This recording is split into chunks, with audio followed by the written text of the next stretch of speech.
All right, hello, and welcome to episode 32. 32. All right, format change, so you guys don't have to look at our ugly faces. And yeah, we're getting back at it with episode 32, and we're moving ourselves over to SoundCloud. As if you're listening to this, you probably know.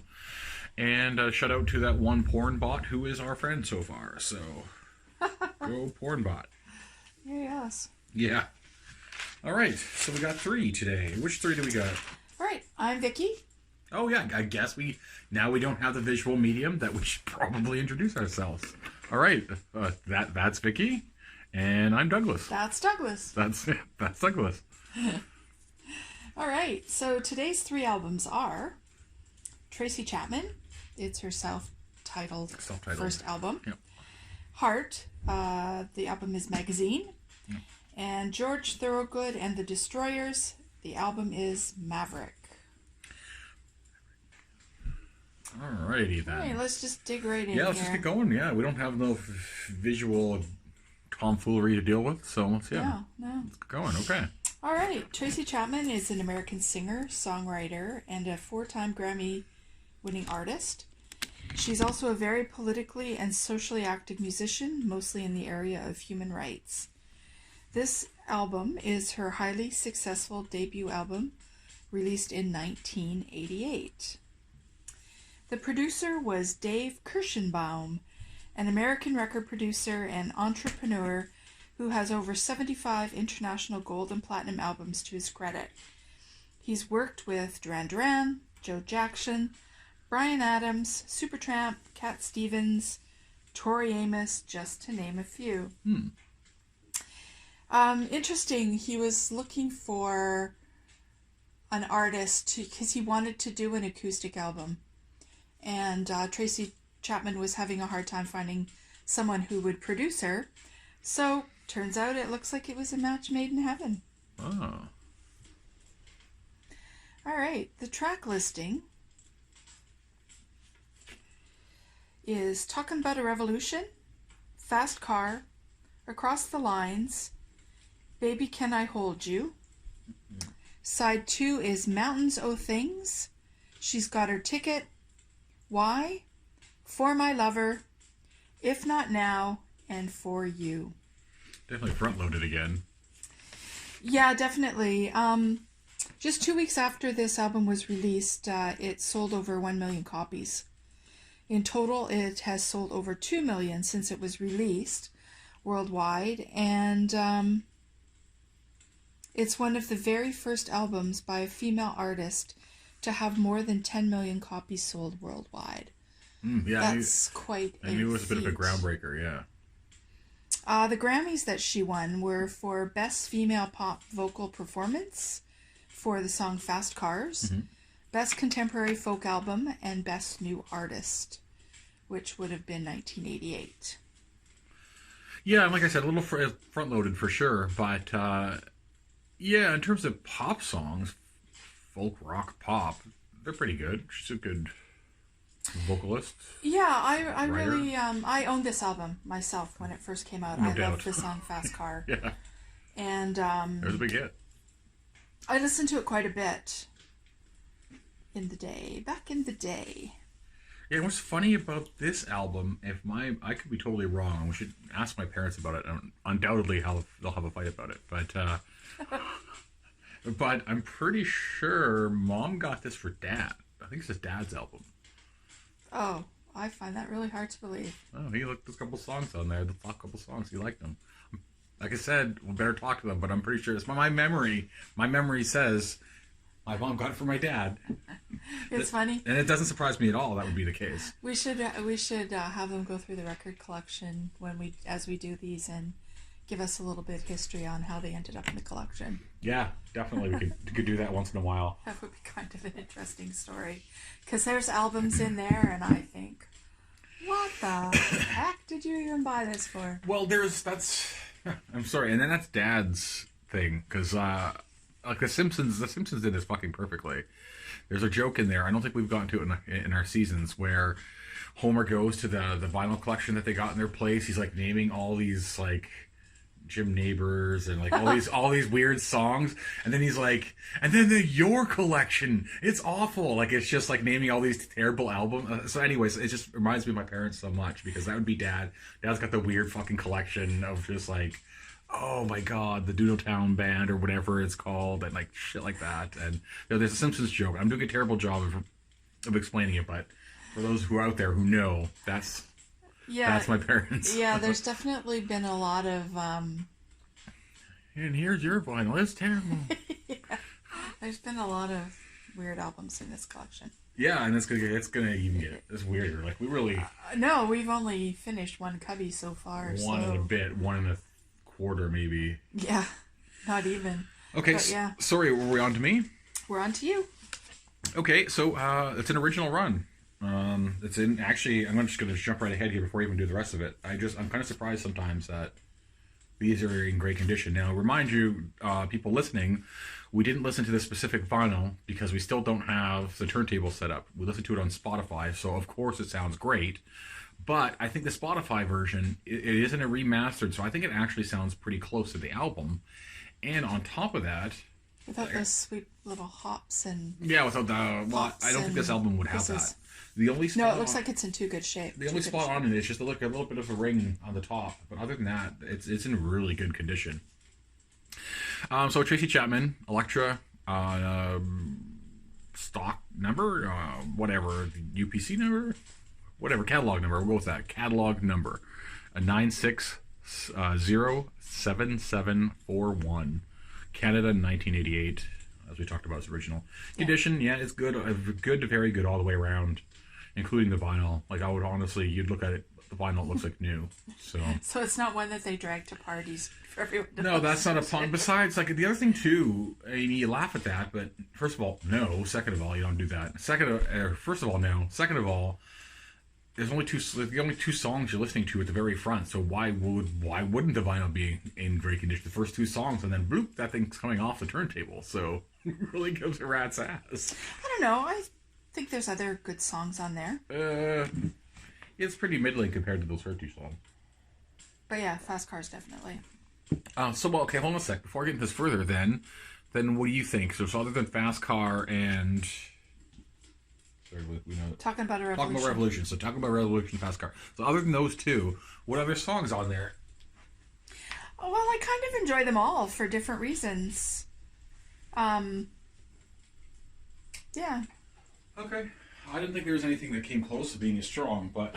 Well, don't forget, I owned this album back in the day, and I listened to it quite a bit, so I'm familiar with all of them. And although it's been a really long time since I've listened to the album itself, I still enjoyed it. Yeah. Again. And so continue on here. Art direction is by Carol Babolts. Babolts? I'm sure I'm saying that fucking wrong. Through Red Herring Design. Photography is by Matt Ahern. Jeez. Like I said, when I'm writing all these down, I'm just like, I'm not even thinking about how they're pronounced. I'm just scribbling shit down as fast as I can. So... Okay, Carol, who did the art direction design, American, founding member of Red Herring Studios, started working on album design in the late 70s, worked with such artists as Boz Scaggs, Gypsy Kings, Fish, Steely Dan. Matt, the photographer, is also American-born, illustrator, photog, film director.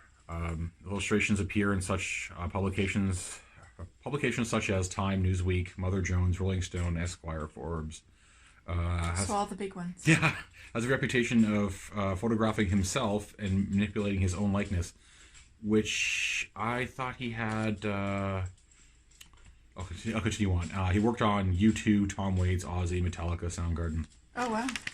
Yeah, he has a lot of stuff. I don't know why. I'm pretty sure he's got an Instagram account. Some of his artwork's pretty fucking... The photography's pretty cool. Like I said, he takes his own image and then just... mutates it and changes it and stuff. Now, what was his name again? His name is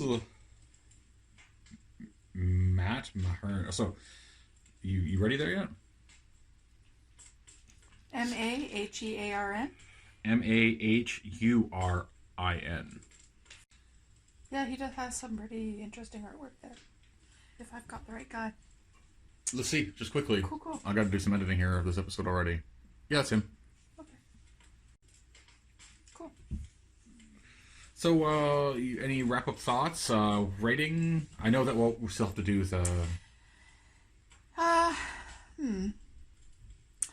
don't know. I wouldn't toss it, but I guess back to the collection. Yes, it's not strong enough to warrant being by itself, because once you have those 2 songs done, for me, first of all, I probably wouldn't seek it out necessarily. No, and even though I owned it when I was younger, I don't think that I would again either. I mean, I love hearing Fast Car. Yeah. But and Revolution. Talking about Revolutions, it's good song. They're good songs, but I'd put them on a playlist and call it a day. I don't think I would. It's not a whole album to come back to. No, and I honestly have not ever listened to any of her other albums because really? she has put out more albums. 4 or 5. Yeah, maybe more. Not too many, and the last one was in the early 2000s. I don't think it's been very recent. So yeah, it's one of those best new artists that kind of rise fast and fizzle out. Totally, yeah. Hey, man, you know what? Yeah, that's fine. You know, that's. I wish I could write 1 or 2 songs and live off them shits forever. And, yeah, true. And she was top-selling female artist, right? Oh yeah, she accomplished a lot with this album, that's for sure. But yeah, in terms of rating, I don't want to be like dumpster because I don't hate it, but it's just taking up space. Yeah, definitely. So, man, is that a good category? Although, here's something to consider. Okay. The resale value on this album, according to Discogs, is in bad condition $16. In mediocre condition, $25, and in mint condition, which our copy is, $50. Oh, okay. So we might consider for the first time selling it. I would definitely consider that because definitely don't need that around. No, not at all. Okay. So what did we decide for that? It was for me, sell. Well, I guess sell or dumpster. Well, not dumpster, but you know what I mean, though. So we'll agree on selling. Yeah. So that one. If we ever get around to it. Otherwise, it's just nah. There we go. That's right. Tracy Chapman down. Tracy Chapman down. Now, the next one. Heart Magazine. Yeah, that's an interesting one. It's always a joy to listen to Heart. So I really like... We've already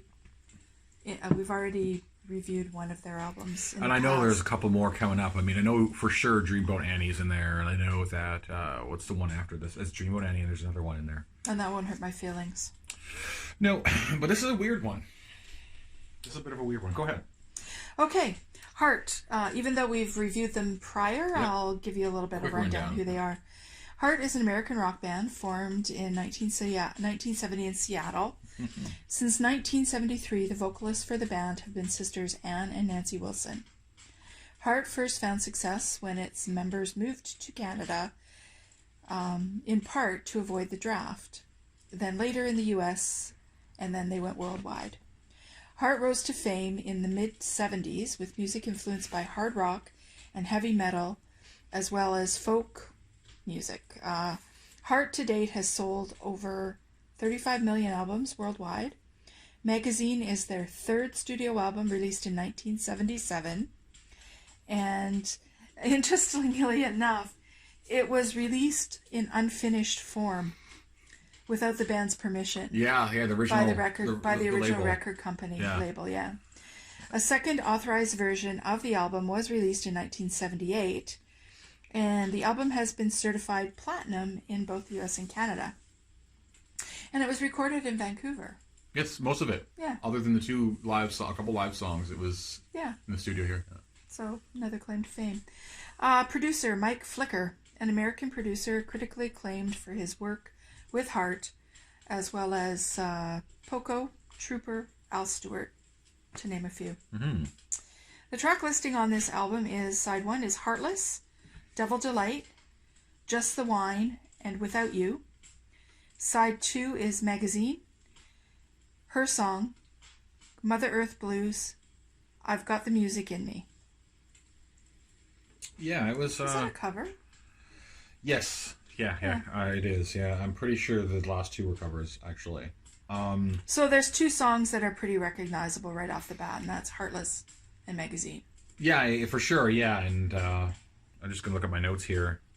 And once again, use Spotify. I said it's not their best album, but it still has a couple okay tracks, which was obviously Heartless and Magazine.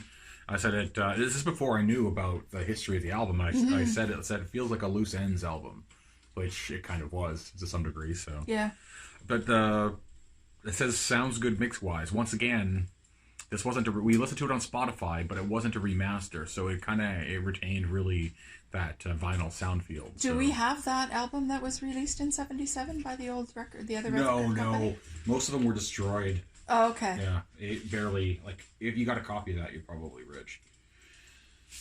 So, is that me now? Yeah. Okay. After all this time, I still have to ask that. Yeah, Heart, Mushroom Records, catalog number MRS 5008. It's an original run, but variation 2, Canada, 1978. It's in bad shape, this album. Well, interesting, because wasn't Mushroom the one that put it out in the first place? Yes. Unfinished? Yes. Wow, and they let him do it. They're still the record label, though. They still had control of it. So. Crazy. Okay. Anyways, so yeah, it's in terrible condition. The sleeve's ripped. The case is broken. Yeah, there's it's no not inside good. record cover. Well, there is an inside. That's what I mean. Oh, there it's it is. all ripped Okay, and destroyed, and the album's dirty and moldy, and it's got scratches on it. And like, yeah, this is not in a great condition one. It's not as bad as some of them, like Zeppelin or Joplin or whatever. But yeah, you can certainly tell the ones in the collection that were played a lot. The ones and that made others it that to were just bought. Yeah. Because they were flavor of the day. Well, yeah, they were cheap. It's like how we end up with so many cheap, shitty movies. Yeah. It's like, why do we own this? Oh, because it was probably like $4 for $1 or something. It was the $4.99 bin. Yeah. So that's not in great condition. The cover art is by a guy named Lauren Salazar. Lauren is an American-born artist from California. Focuses on his paintings and art, and specifically those paintings / artwork focus on West Coast inspiration. His art style, he's something called photorealistic, but he does also etched aluminum watercolors on canvas. But his photorealistic watercolor stuff is pretty fucking trippy. Oh yeah, it would be. Yeah, it looks really cool. Just listening to you say the way that he does it. Yeah, well, like I said, most of it's photorealistic. He actually worked for NASA to do photorealistic paintings of the stars and shit like that. Oh yeah, very really talented. cool. Like, it's another one. I follow him on Instagram. He's got stuff on there. You should check out his artwork.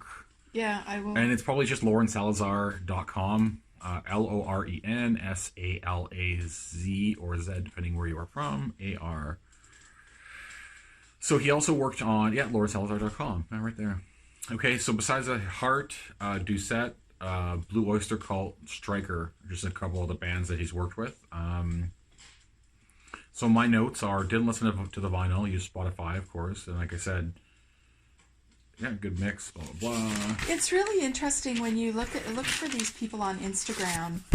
Like, this guy does some really freaking cool work. Yeah. And when you look at it, he's got 2,575 followers. Well, that's because, like, how do you... It's the same thing that I face on there. Like, I mean, he's a well-known, established that's what artist, I mean. But, like, yeah, how do you get people to... Unless you know stuff, like... If it wasn't... People take pictures of their dogs and have 25 times the amount of followers. Well, like, yeah, there's a good example. Like, that was probably watercolors that he did that with. So, like... That's what I mean. He's got great stuff. That's really interesting that it's called magazine, but it has nothing... The cover has nothing to do with a magazine. No, not at all, yeah. It's a heart going down a frozen piece of wood. It's... But yeah, No, it's a heart on a seesaw. Oh, cool. And here comes music. He's got it in his Instagram feed. Oh, yeah, there, yeah. So, like, I mean, for me, I would never notice the last two guys without doing what we're doing. They would never cross my path. So, yeah, what else you got there? Oh, so he went to high school with these guys in Seattle. Oh, wow, I didn't notice that. Yeah, I just happened to click on the, to open up the description for that Oh, record yeah. cover, and it says, Heart has always been a favorite band of mine and schoolmates from high school in Seattle. Oh, wow. Yeah, that's really cool. There you go. That's Things we find out. why we do it. So, this album for me is, I mean, I love Heart, and I love Anna Nancy Wilson as the face of that band. But this album is pretty forgettable for me. Yeah, it's not their best showing. It's got 2 good songs, but the rest of it can be it's all disposable. Yeah. Again. It was, and we know a little bit of the history of the album. It makes sense. It was just like cobbled together. They did it in pieces over a couple of years. Like it was just let's get it done and get it out. And that's one of the things that's always been so interesting. I can remember being, anxiously awaiting an album to come out and going to the record store, going to Woolworths or Kmart or wherever to buy it. And getting it home and finding that there's only like 2 songs on there that you really like. Yeah. And you've paid good money for this album, and you're so disappointed. Yeah, when you got 2 singles. I love today the way we buy music today much better than we did back in the day. But a lot of artists and managers don't. Yeah. But yeah, I'm with you because, like you said, having to plunk down, like in my day, so having to plunk down $20 for a CD. If I'm going to go back like old school for me, it's just ludicrous. And I've done that shit. Oh, like you, definitely. Yeah. I've done that shit in the past. You get the CD and it's like, oh, it's just really the shit that I've heard on the radio already. Can I take it back? Yeah. So just find a friend with a copy and just start recording songs off of friends' copies. Well, and that's the thing. I mean, in today's day and age with Spotify, all you have to do is go to the Heart playlist and you can pick out all your favorite songs. You don't have to listen to the other. There's already curated lists on there. The other garbage. And I don't want to say that's what this album is, but that's kind of what this album is. Garbage? Not garbage, but it's throwaway. Yeah. Because it's followed up by immediately a way better fucking album. Yeah, it's pretty inconsequential. And, totally. It's not one that I would pull out and listen to again. No. So do I have to say then that's dumpster? It breaks my heart to say Heart album goes in the dumpster. But I don't see me specifically listening. Especially this copy being so trashy too. Yeah. Again. God, yeah, I'm with you on that one. It's that thing again where it's like I don't necessarily dumpster crawl space, but like I said, it's never going to come out again. Well, and then it's another album that we're dragging around. It's okay, then dumpster it is. Okay. Oh yeah, disappointed in that one. I would say out of 5 stars, that album's probably like a 2, and that's just because of the singles on there, 2.5. And it's not like those cover songs at the end aren't too bad; they're just cover songs. They sound exactly. Good. Yeah, they're Heart. Yeah, it's good, but it's just like, I mean, I would go see them in concert if they ever came to our neck of the woods. About 30 years ago, I would for sure. They're still touring. Yes, I know. Their tickets are incredibly expensive. Everything's expensive. So the resale value on this album, $3 for poor condition, medium condition, $6, and good condition, $21, which ours isn't. No, $3. You can probably clean up the vinyl if you needed to replace the vinyl. And if you have a great cover and the vinyl's trash, this is probably one that if you cleaned it up ultrasonically, with one of those proper, it'd probably be fine.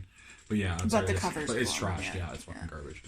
All right then, Heart down. Heart down. Heartless. All right, the last album for this episode is George Thorogood and the Destroyers. Maverick. I really hope this is the last fucking George Thorogood album. Well, I was going to say... Go ahead, sorry, do your thing. I was going to say that after this one, I'm going to secretly go through when you're not home one day. No, you better not. And pull out if there's any more, they're coming out. Nope, can't do that. And I'm burning them. No, that's not how it works. We have to slog through it. We have to go through it. And there probably is going to be at least one more. The one with one bourbon, one scotch, one beer. Whatever album that is, it's going to be in there. You know it is. You just know it is. Fucking hate it. Unfortunately, yes. Go ahead. Yeah. I know we've just talked about this guy, but give your rundown. Okay, George Thorogood, an American singer-songwriter. They call his music high-energy boogie blues. and it became a staple in the 1980s. He's also done many covers of older songs by American icons. Sure does. Maverick is their 6th studio album, released in 1985. The album achieved gold status.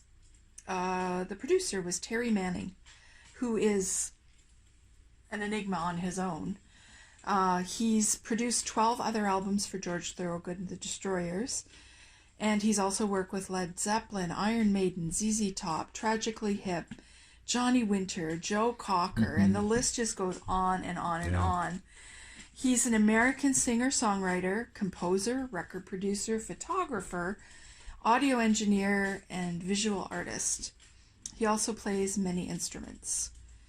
I went onto his website to check out his art and photographs and things, but there doesn't seem to be too much in the way of anything on there. So I checked Instagram, and there's a lot of Terry Mannings in there, so I don't know who's who. Yeah, and that's the problem sometimes. You just get buried. And I come across that all the time. And if they don't have their face as a picture, how are you going to know? You're pretty much stuck. Yeah. Track listing on this album. Side 1, Gear Jammer. Oh. Which is hilarious, because that's like that big fucking hit from this album, besides I Drink Alone. Gear Jammer? Really? Yeah, it was a big hit. And I Drink Alone is the next one. Yeah. So there, he's blown front-loaded again. Blown his wad the first 2 songs. Yeah. Willie and the Hand Jive. What a Price. Boy, I read that wrong the first time.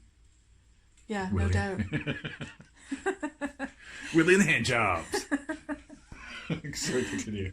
So Willie and the Hand Jive, What a Price, and Long Gone. Side 2 is Dixie Fried, Crawling King Snake, Memphis, Tennessee, which is a cover. Women with the Blues, Let's Go, Go, Go, and Maverick. There's a couple of them. Quite a few of these are covers. Yeah, like he does. Willie and the Hand Jive are covers. Like at least half this album's a cover. Yeah. Again. And yeah, I know we talked about this, but once again, I'm going to say that I am so done with this guy. Like, his music is so boring and tedious. Oh, it grates on your nerves. Like, it's just the same. It's just like it's so high pitch and tinny and... Oh, and the saxophone, man. Holy shit, do I hate saxophone. Fuck saxophone and rock and roll. I'm so sick of it. I don't want to hear it. I know there's going to be more of it. Man, it's like, how can we take this music and make it really shitty and screechy, like someone's being raped? There might be a couple of Bruce Springsteen albums in there. Oh, you know what? There are. Just shut up. Well, you know what? We go through... There's more George Thorogood, too. We go through, pick out all the ones we don't want to listen to. No, that's not the way it works. And there's 5 albums Yeah, left. I was going to say that'd be at the end of the album. One more episode, we got it done. But yeah, like I said, those are quite a bit of covers, and so I just wanted to see this, and you guys at home can't see the cover. Go look up George Thorogood and Maverick, so you can see the cover. And honestly, this is probably some of the most information I've ever had for an album, other than like the Hypnosis or something from Pink Floyd's album, or Led Zeppelin. Yeah, Led Zeppelin 4. Yeah, and this is like got a huge list of people that worked on it too, and it's just fucking photos, black and white photos that have been colorized. Any asshole could have taken these.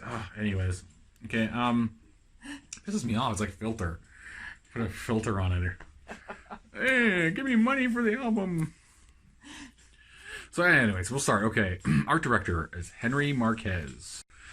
Design, Art Sims. Photography, Caroline Grayshock. Band photo, David Garr, which we have absolutely had recently with Janis Joplin. To the photo, Janis Joplin and Pearl. Oh, interesting. Yeah, I love that photo. Yeah, it's a great photo. So Henry, career spans many decades, from the 60s to 2013. Worked with such artists such as Foo Fighters, Lou Rawls, Leon Russell, Pat Benatar. He did shit right up, like, a lot of stuff. Another one of those guys.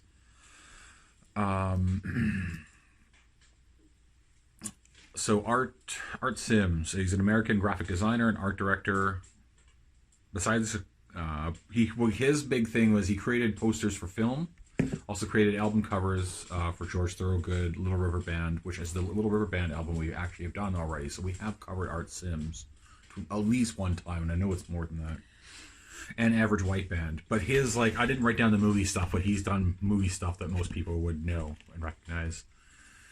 Caroline Grayshock, which is at carolinegrayshock.com. That sounds like a name out of a It does. It's crazy. It's got romance novel. Yeah, it does. Yeah, it's got to be a fake name, stage name. She's an American-born West Coast gal, I guess.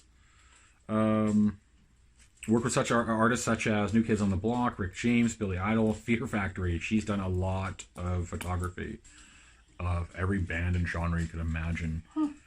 And once again, if you go check out her stuff, CarolineGrayShock.com, she actually has some pretty nice stuff. Is she on Instagram? I don't know about Instagram, but she definitely has her own site. Maybe.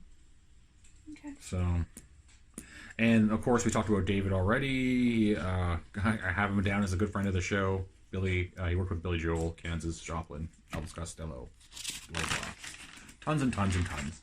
It's funny, I have all these songs in note areas, and because we did this in such a disjointed manner that I actually have very little notes down.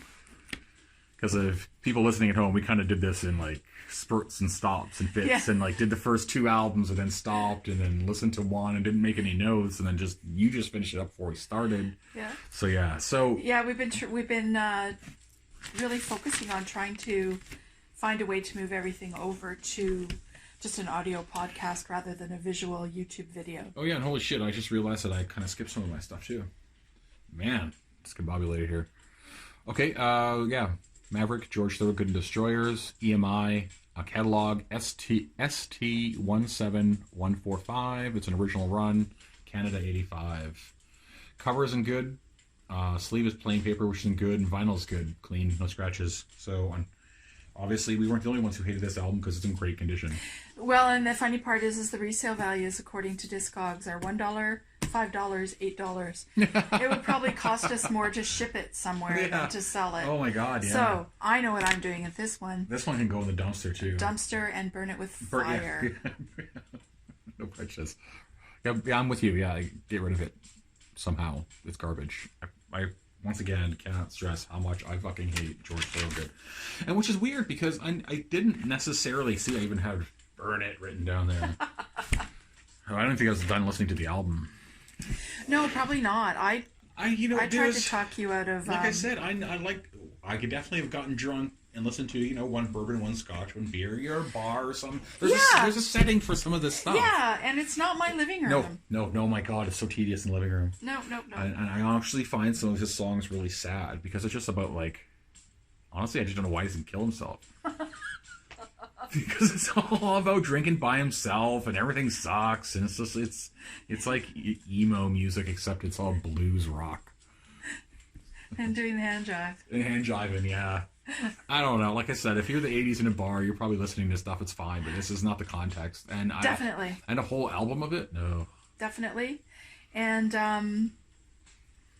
it just aggravates the hell out of you when you're listening to it because it's not what you want to be listening to. Well, yeah, like you said too, sonically, it's very grating. Yeah.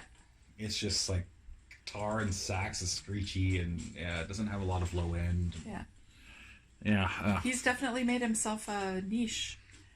And he's been doing it for a lot of years. George Thorogood down. So yeah, that's our first audio only. And I'll have to, sorry, just clicking. We wonder where the clicking sound is. I'm just turning on my phone here. Okay, so a little bit of editing. That's not too bad. Just over 30 minutes. Any wrap things that you want to discuss here? No. I have no idea what the next albums will be, and yeah, so same thing. I'll still probably post these on YouTube to some degree. So like and subscribe, but follow us on SoundCloud now. We're SoundCloud Reviews from the Crawl Space. I mean, you found us there. And we're on Twitter. On the Twitters, yeah, go ahead. At RFTCS1. Yeah, Reviews from the Crawl Space 1, but all just short form. Check us out there. Give us some feedback. We don't know, I want to post this stuff. I'll give it a quick listen to, but does it sound all right? Anything we can we add? Yeah. Talk about? Yeah, exactly. So, all right. So, for now, there you go. We're out. See you later. See you later. Goodbye.